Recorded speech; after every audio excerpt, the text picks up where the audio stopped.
Sign it, or watch everything your father built disappear. The words didn't need to be loud to feel heavy. They settled into my chest like something final as I stared down at the contract in front of me.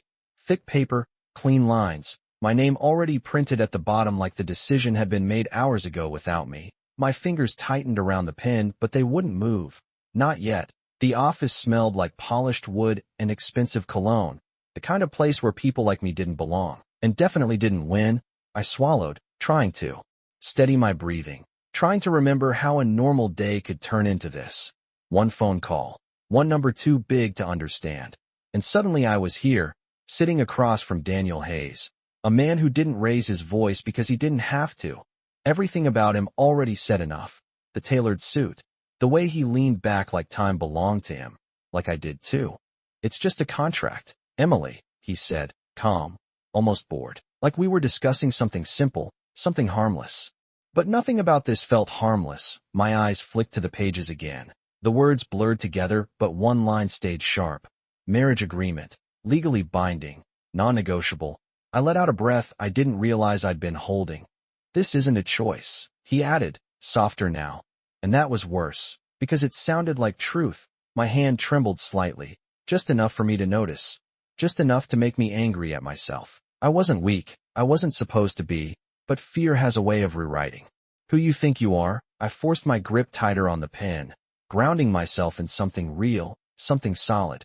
But even that felt like it was slipping, and then I felt it, not a sound, not movement, just a presence, like the air shifted in a way I couldn't explain. My eyes lifted without thinking, scanning past Daniel, past the polished desk, to the far corner of the room where the light didn't quite reach. And that's when I saw him, sitting back in the shadows like he had always been there, like he had been watching from the very beginning, his posture relaxed, almost lazy. But there was nothing careless about him. Everything about the way he held himself felt deliberate, controlled, powerful in a way that didn't need to announce itself. Our eyes met for half a second, maybe less. But it was enough to send something sharp through my chest. Not fear exactly, something deeper, something I couldn't name.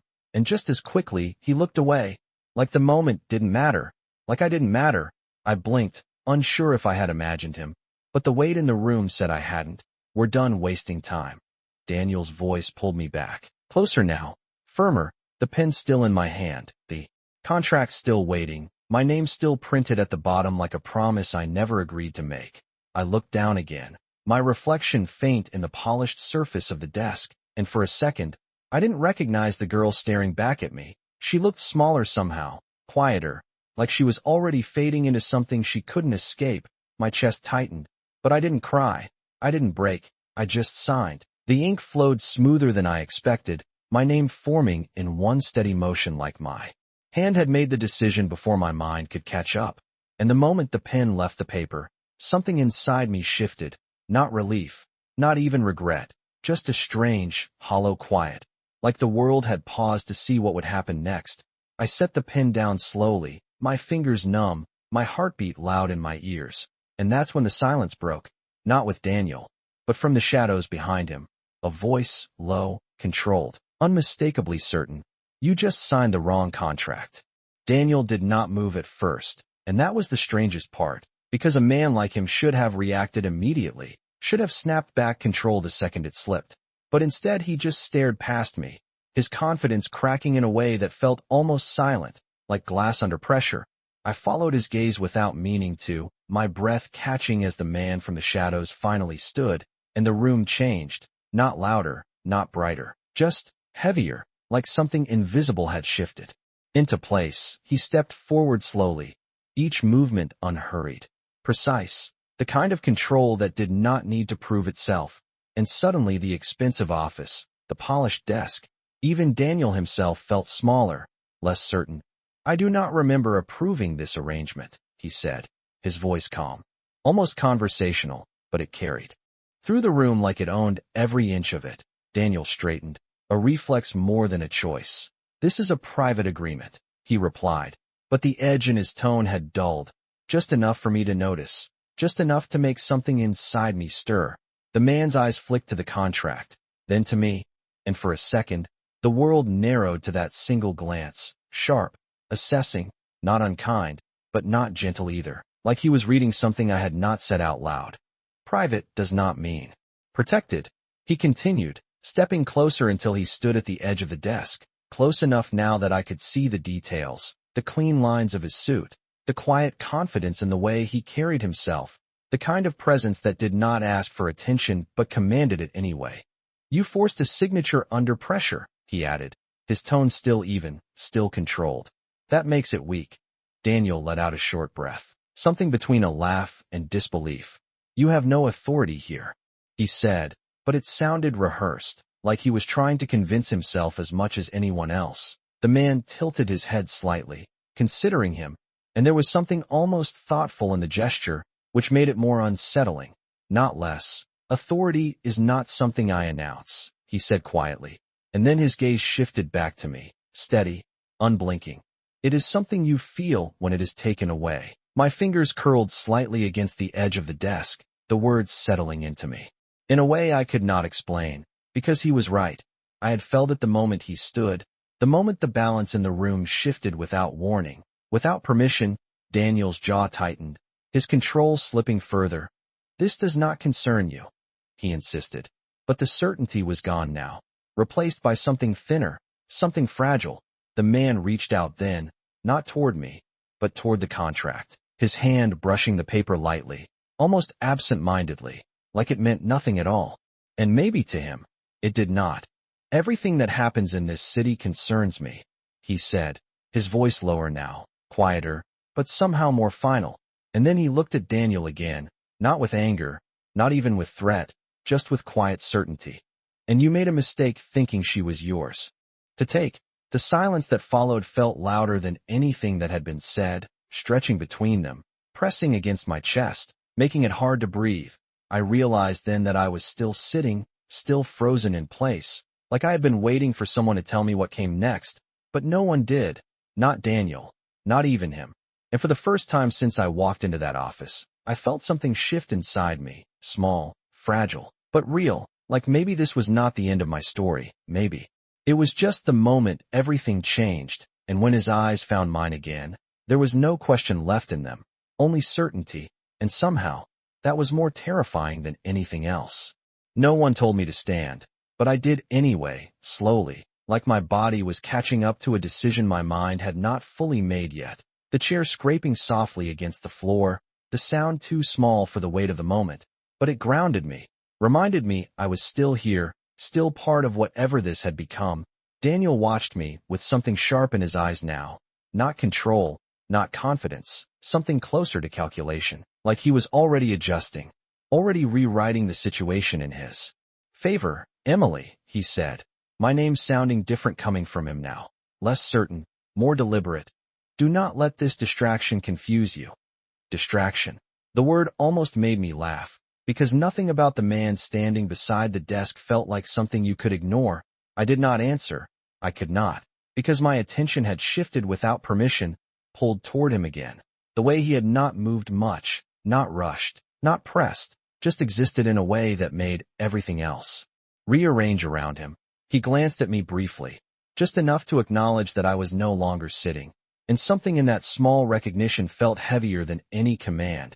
You signed because you believed you had no choice, he said, not to Daniel, not exactly to me, but somewhere between us, like he was stating a fact that no one could argue. My throat tightened, because it was true, painfully true, and hearing it out loud made it real in a way I had been trying to avoid. Daniel stepped forward then, closing the distance slightly, trying to reclaim something he had already lost. She made her decision, he said firmly, but the firmness sounded forced, like it needed reinforcement to hold together. That contract stands. The man's gaze shifted to him again, calm, patient, like he had all the time in the world to let Daniel speak, to let him believe he still had control.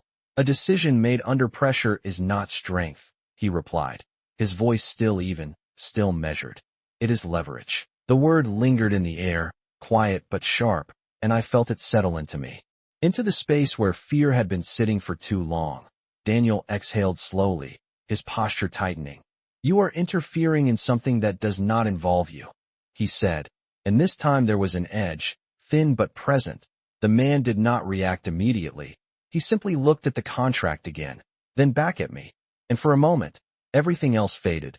The office, the tension, even Daniel's presence. It was just that look, steady, unyielding, like he was waiting for something, not from Daniel, but from me, and I realized then that he had not told me what to do, had not demanded anything, had not even asked. He had just created space, space where there had been none before. My fingers relaxed slightly at my sides, the tightness in my chest easing just enough for me to breathe differently. Not easier, but clearer. Daniel noticed. Of course he did, his eyes narrowing slightly as he watched the shift happen without understanding it. "Emily," he said again, sharper now, "this is not complicated. You signed. It is done." Done. The word echoed in my head, but it did not feel final anymore. Not the way it had a few minutes ago. Something had changed, something I could not fully explain but could not ignore either. I looked down at the contract still resting on the desk, my signature staring back at me like proof of a decision I had made in fear, and then I looked up again, past the paper, past Daniel, to him, and for the first time since this started, I heard my own voice. Before I questioned it, "What happens if it is not done?"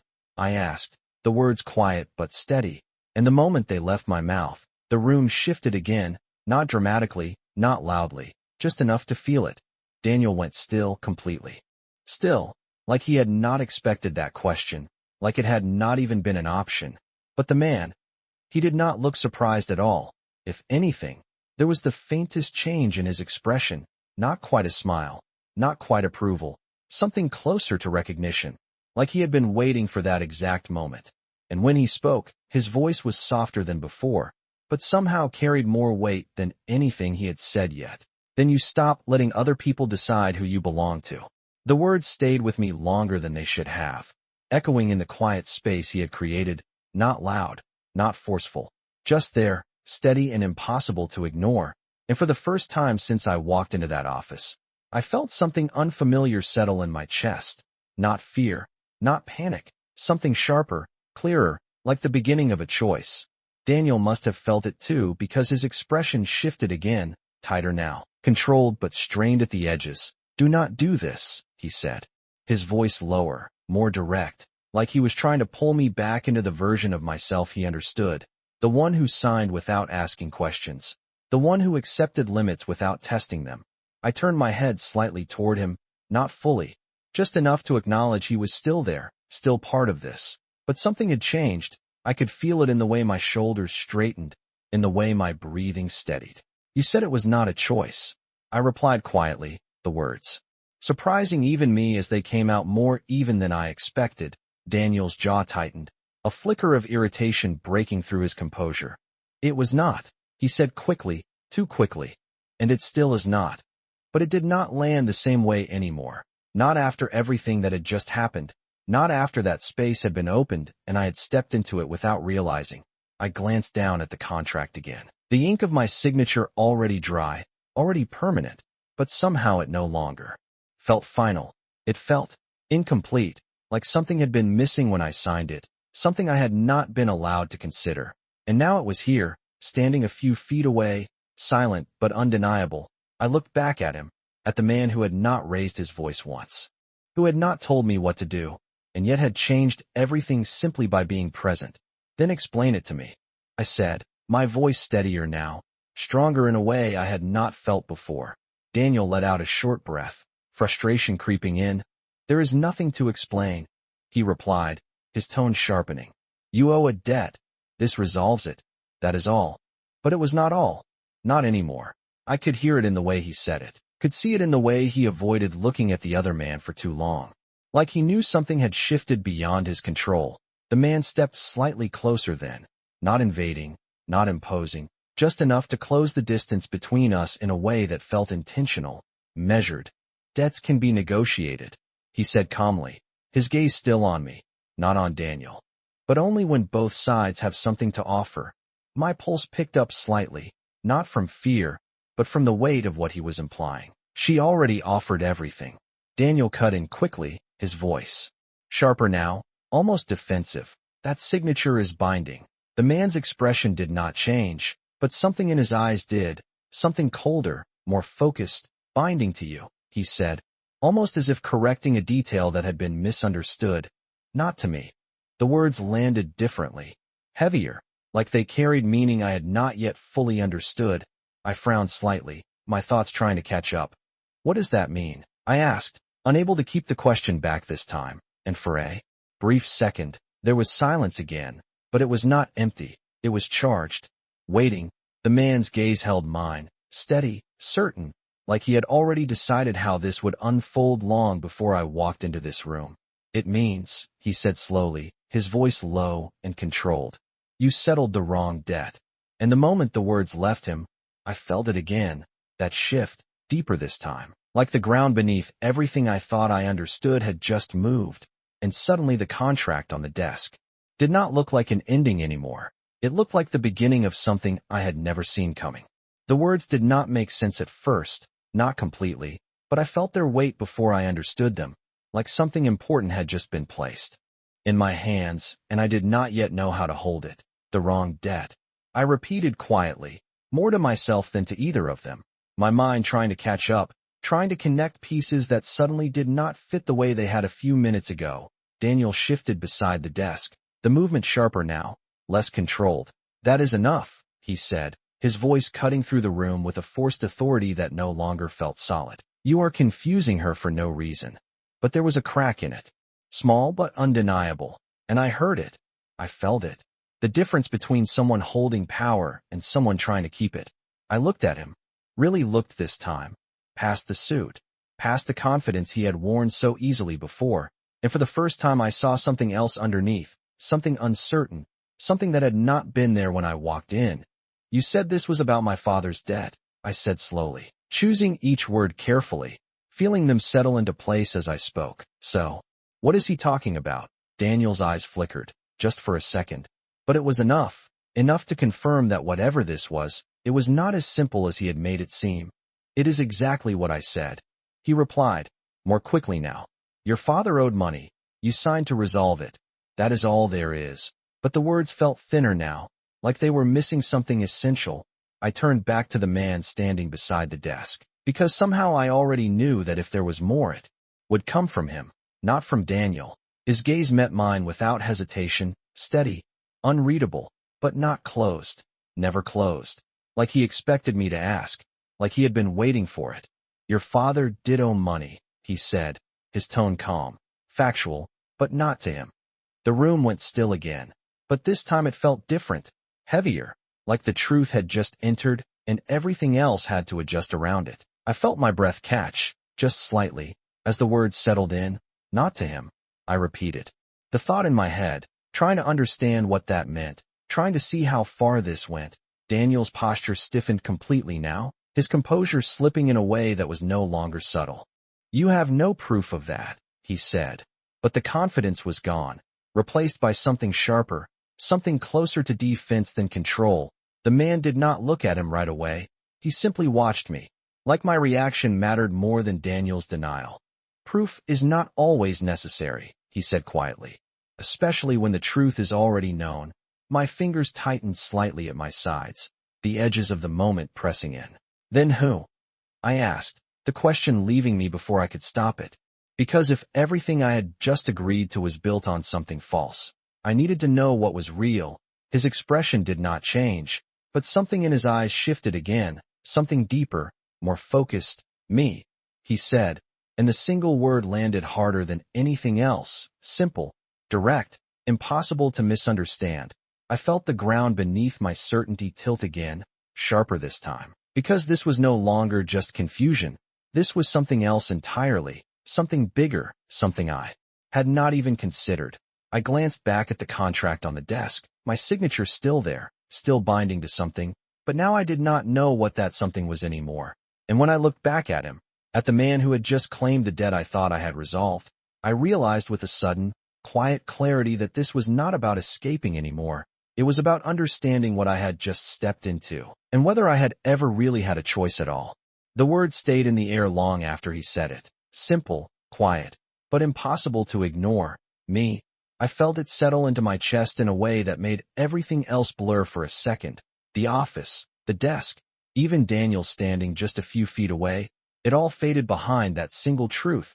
My father did not owe Daniel. He owed him, and somehow that made everything worse, not better, because if I had signed the wrong contract, then what exactly had I just agreed to? I swallowed, my throat dry as I tried to steady my thoughts. Then why was he here? I asked, my voice softer now, not weak, just careful, because every answer seemed to open something bigger than the question itself. The man did not hesitate. Because he saw an opportunity, he said, his tone unchanged, calm, controlled, like he was explaining something obvious. And you were easier to reach than I was. The words landed harder than they should have. Not cruel, not meant to hurt, but honest in a way that did not soften itself. I felt my fingers curl slightly, the truth pressing in from all sides now. Daniel exhaled sharply, the sound cutting through the tension. This is not your concern, he said, but it sounded thinner now, stretched, like it was losing strength with every second. The agreement is already signed.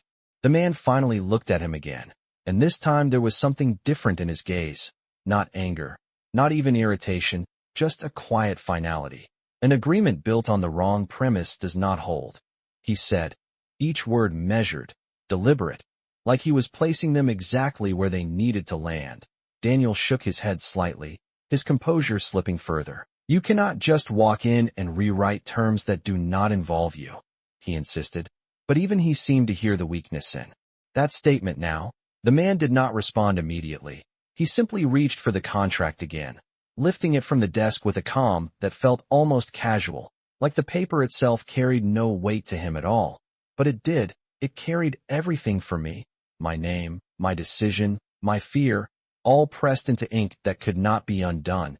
He glanced at the signature briefly, then back at me, and for a moment, there was something almost unreadable in his expression, not judgment, not approval.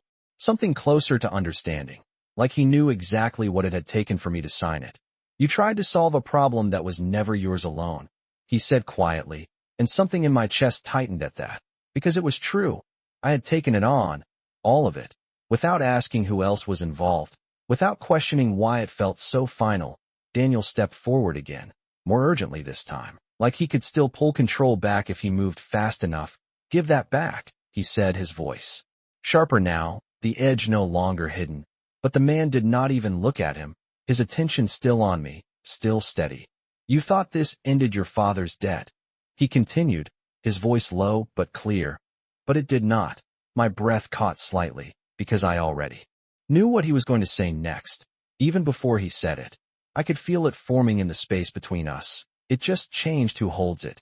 The words settled deeper than anything else had so far, because they carried something final, something unavoidable. I stared at him, trying to understand what that meant for me, for my father, for everything I had just done, and for the first time since this started, I realized that this was not about escaping a contract anymore. It was about stepping into something far more complicated, something I had not chosen, but could no longer ignore.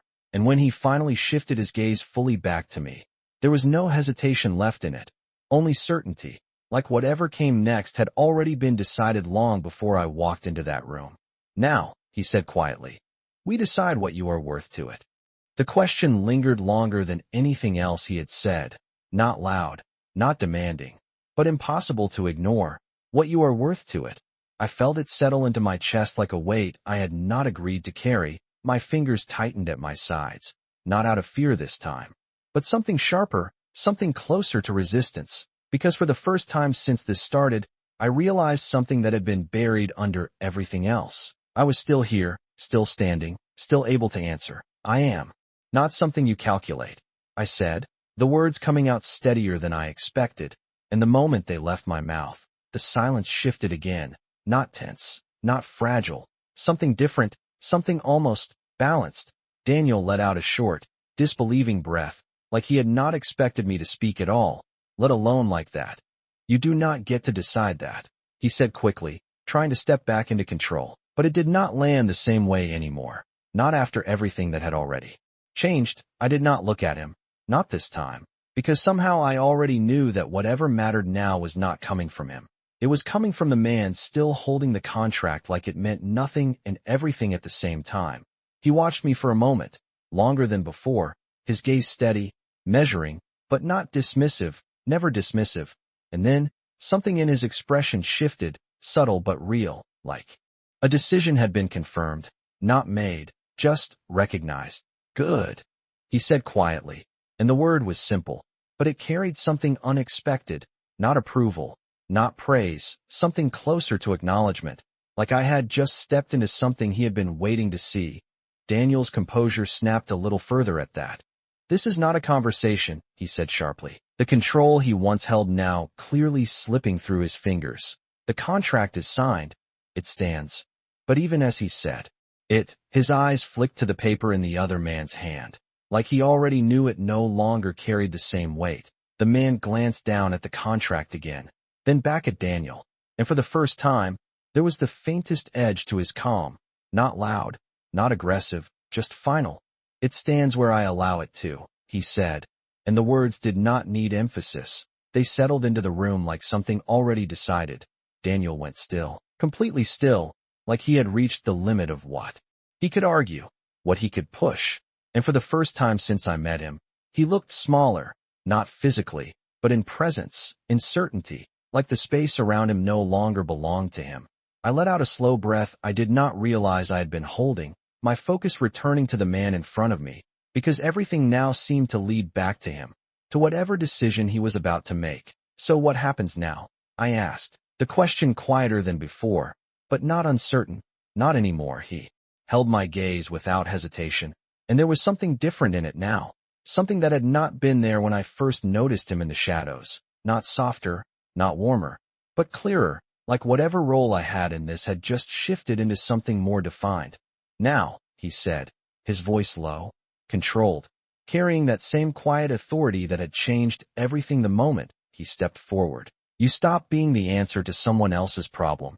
The words settled into me slowly, unfolding in a way that made my chest tighten, not from fear, but from the realization of what that meant. And before I could respond, before I could even fully understand it, he placed the contract back on the desk, not gently, not forcefully, just deliberately, like he was returning something that no longer belonged to him, or to Daniel. And when his hand moved away from the paper, it felt like something invisible had shifted with it, like the weight of that decision had just been placed somewhere else entirely, somewhere I could not yet see. And when he looked at me again, there was no question left in his expression, only certainty, like whatever came next was no longer about the contract at all, but about me. The room did not feel the same anymore, not after everything that had shifted without anyone raising their voice, not after the contract had been placed back on the desk like it no longer decided anything on its own. I stared at it for a second, my name still there, the ink still real, but the meaning different now, like it had lost the power it once held over me. Or maybe I had. I was not sure which one scared me more. Daniel was the first to move, but even that felt delayed, like he was trying to catch up to something he had already lost. This is not over, he said, his voice lower now, controlled again but thinner, like it was built on something unstable. You cannot just walk away from an agreement like this. I did not respond right away, because for the first time, I was not reacting. I was thinking, really thinking, not about what he wanted, not about what I had been told, but about what was actually in front of me, and what I was willing to accept. I lifted my gaze, slowly, not toward him, but toward the man who had changed everything without asking for anything in return. You said the debt is yours, I said, my voice quieter now, but clearer than before. So what does that make me? The question settled between us, simple on the surface, but heavy underneath, because it was no longer about fear, it was about definition, about where I stood in something I had never chosen. He did not answer immediately, and that pause felt intentional, like he was allowing the weight of the question to exist before deciding what to do with it. Daniel let out a sharp breath beside us, clearly unwilling to let the silence belong to anyone but him. It makes you irrelevant, he said quickly, trying to reclaim control through certainty. This has nothing to do with you anymore. But the words fell flat the second they left him, because even he knew that was no longer true, not after everything that had been revealed, not after the balance in the room had already shifted beyond his reach. The man's gaze finally moved to him, just briefly, and that was enough to quiet him without another word. And then his attention returned to me, steady, unbroken. "It makes you a choice," he said, and the answer was not what I expected, not something to own, not something to control, but something else entirely, something that felt unfamiliar in a way that made my chest tighten. A choice. I repeated, softer now, because I had not heard that word in a long time. Not in this room, not in this situation, not since before I picked up that pen. He nodded once, subtle, deliberate. "The debt exists," he continued, his voice calm, grounded. "But how it is resolved no longer belongs to him." His gaze flicked, briefly toward Daniel, then back to me. "It belongs here." The word did not need explanation. I felt it land immediately, not on the desk, not on the contract, but somewhere deeper, somewhere that had been ignored until now. I let out a slow breath, my thoughts shifting again, not in panic, not in confusion, but in something closer to clarity, because for the first time, the path in front of me was not being forced. It was being offered, and that was far more dangerous than anything else. Daniel shook his head, frustration breaking through completely now. "You are making this more complicated than it needs to be," he said, but there was no conviction left behind it, just resistance, just the last attempt to hold on to something that was already slipping away. I did not look at him, not anymore, because he was no longer the one deciding anything. I looked at the contract one last time, then back at the man standing in front of me, the one who had turned everything upside down, without raising his voice, without demanding anything, and somehow that made him more dangerous than anything else in this room. "And if I do not choose?" I asked, my voice steady, testing the edges of this new space I had been given. His expression did not change, but something in his eyes sharpened, focused, like this was the moment that mattered. "Then someone else will," he said quietly, and the words did not sound like a threat. They sounded like a truth I could not ignore. And for the first time since I walked into that office, I understood something clearly. This was not about escaping anymore. It was about deciding who I was before someone else did it for me. I did not answer right away, not because I did not know what to say, but because for the first time, the answer actually mattered, not to them, not to the contract, but to me, and that was new, unsettling in a way that felt heavier than fear. I looked down at my hands, still steady now, no longer trembling like they had when I first picked up the pen, and I realized something that had been buried under everything else. I had already made one decision today, one that was driven by pressure, by urgency, by the belief that I had no other option, and now I was being given something different, not freedom, not exactly, but a space to decide what came next, and that space felt more dangerous than anything else in this room, because it meant whatever I chose, I would have to live with it. I lifted my gaze slowly, meeting his eyes again, and there was no rush in him, no impatience, just that same quiet certainty, like he had all the time in the world because he knew how this would end. Daniel shifted beside us, restless now, unable to stay silent any longer. "This is pointless," he said, trying to regain something that was already gone. "She already signed. You cannot change that."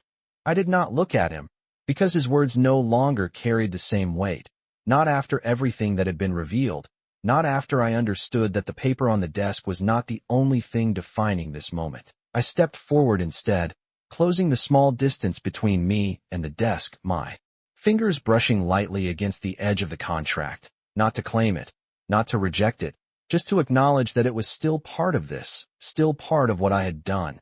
"You said it is a choice now," I said quietly, my voice steady, grounded in something I had not felt before. He nodded once, barely noticeable, but enough, always enough. I let out a slow breath, feeling the weight of everything settle into place. Not perfectly, not comfortably, but clearly. "Then I choose to understand before I agree to anything else." The words came out stronger than I expected, not defiant, not emotional, just firm, and the moment they left me, the room shifted again, not in tension, not in conflict, but in something quieter, something that felt like alignment. Daniel exhaled sharply, frustration breaking through completely now. "You are making a mistake," he said, but there was no authority left behind it, just the echo of something that no longer held. I glanced at him briefly, not with fear, not with hesitation, just acknowledgement. "Maybe," I said, calm, honest, "but it will be mine this time." The silence that followed felt different from all the others, not heavy, not uncertain, just settled, like something had finally found its place. I turned back to him, to the man who had stepped out of the shadows and changed everything without forcing anything. And for the first time, I saw something else in his expression, not just control, not just certainty, but a flicker of something that looked almost like approval, or maybe recognition, like he had been waiting for this exact moment, not for me to choose him, but for me to choose at all. He inclined his head slightly, a small gesture, but it carried more weight than any command. Then we begin there, he said quietly, and the words did not sound like an ending.